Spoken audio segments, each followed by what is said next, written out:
my name is Rotem Cohen. I'm from Israel. I have 3 kids. I'm married to Michal. The Holocaust, I need to fix the impression. The Holocaust was basically not only against the Jews. It was primarily to find a final solution for the Jewish problem in Europe.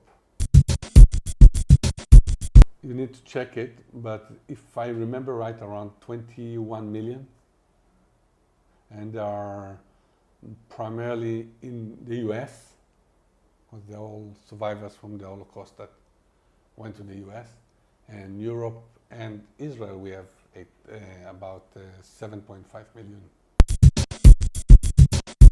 Be Jewish, it's a religion. You don't ask a Jew if he is a race of his own. We are the same race as you. I think it's called Homo sapiens in the evolution, if you believe in evolution. But the first thing that comes to mind to people, the other people that I meet, oh, you're very good with finances. You are very good with business. You know how to chop the money, and that's the base of the anti-Semitism, because the Jews were a problem in Europe.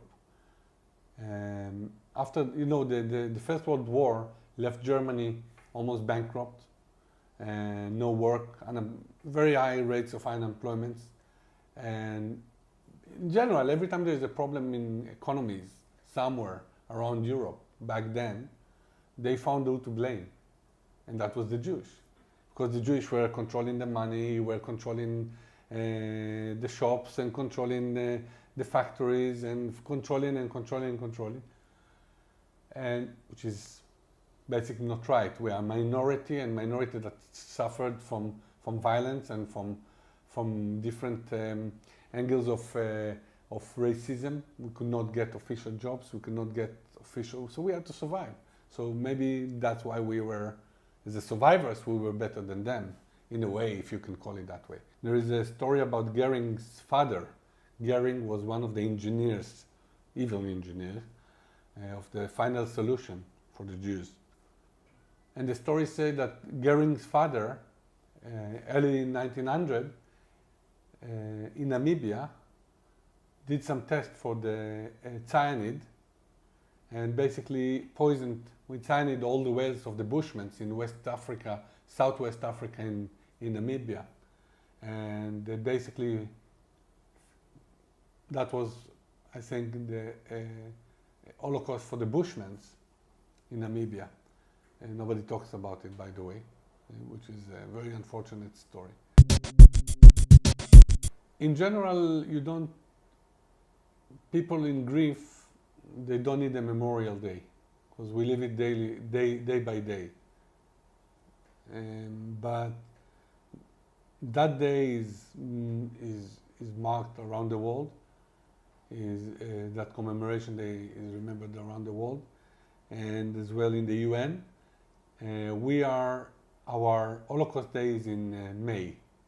Our Jewish and Israeli Holocaust Day is in May. This is where we are basically closing the shops early, and basically everybody going for ceremonies, and it's a national day. And the next day, everything is more silent. The radio stations, all the radio stations, reducing the volume, and only memorial songs and sad songs, and songs that are not a party songs, and not happy songs. I would say that the war ended in 1945. Since the Nazi Party came to power, till 1945, 6 million Jews died. So I cannot really appreciate that there's expiration date or when it started. Everybody knew. but everybody looked to the other side. Those camps happen in Poland.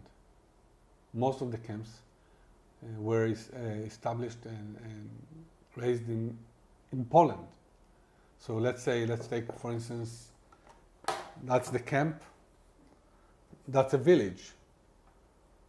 It's hard for me to believe that they didn't ask what those chimneys happening in there, or you have thousands or sometimes millions of people in this noise, there's something going on there.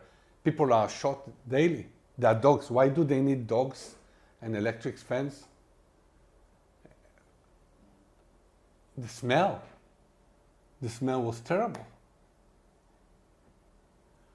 Did they know? Yeah, they did know. Did they want to know? No, they didn't want to know. They prefer not to know. First of all, there are pictures.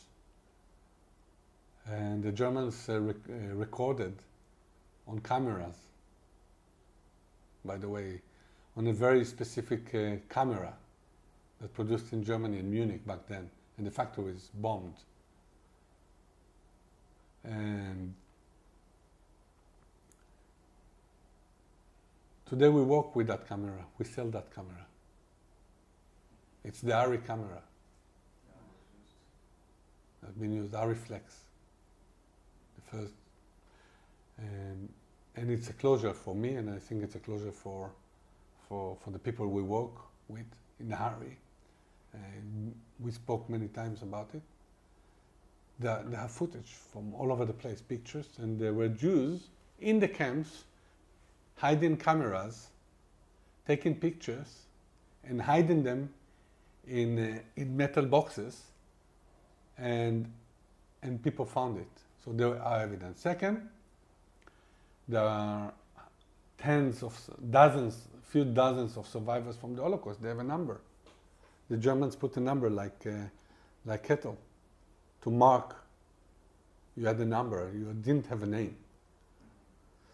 And the last thing, maybe it's the first for me, where's my family then? From thousands of people in my family, 5 left. My grandfather, my grandmother, my uncle, my auntie, and my mother. And then we found 2 more survivors, cousins of my grandmother. So 7 people. Where are the rest? They just disappeared, swallowed by God. I mean, God, what? I mean, try to explain that. And the horrors of my grandmother and grandfather, I saw it with my own eyes. You saw the horror till the day they died. The horror in their eyes.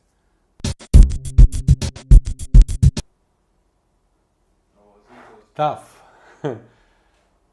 I don't think Israel would establish without the Holocaust. In such notice, I think it would take more years to establish a house to the Jewish people if the Holocaust would not exist. I don't think that massive people from Europe would come to Israel if not the Holocaust, after we declared independence. Because the Holocaust caused understanding to us as Jews that we need a safe house. There is one place. So we need to go to that one place where we can be safe. And that's our promise to our children and grandchildren, that this is your state. This is Israel will always defend you. I judge people by their action, not by their color, not by their religion. The Germans today, even I'm 3rd generation. Okay, Germans from the 3rd generation of the Holocaust, probably their grandpa or the grandparents, were having active role or they were opposing the Holocaust. There's a sentence in the Bible, you know, um, the father ate the rotten grape, and the teeth of the sons um, will set on the edge. So it's a way of living. I will never hate anyone by his religion or by his color or by his uh, personal preferences. I will hate only because of an action, and then there will be a limit. Exactly what my mother taught me. Never throw bread. This is probably a secondary use to every food we have. Never underestimate what you have in life. Don't lose hope. And most important, never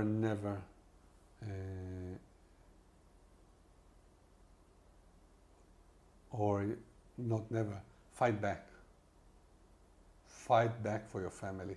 Fight for what you believe is right. Fight in a way that your enemies will not feel safe where they are. And never let the Holocaust happen again. Never again. Don't just stand aside when you see somebody humiliating somebody in the street, or somebody that is picking somebody which could be his father or his mother or the mother, or never stand aside. You have a say. You have a say. Forget the word Muslims, because there are those who deny the Holocaust, and those who deny us, and those who does the jihad and the big want to become shahid and all that. There are no Muslims. There are no Muslims. This is not a. This is not a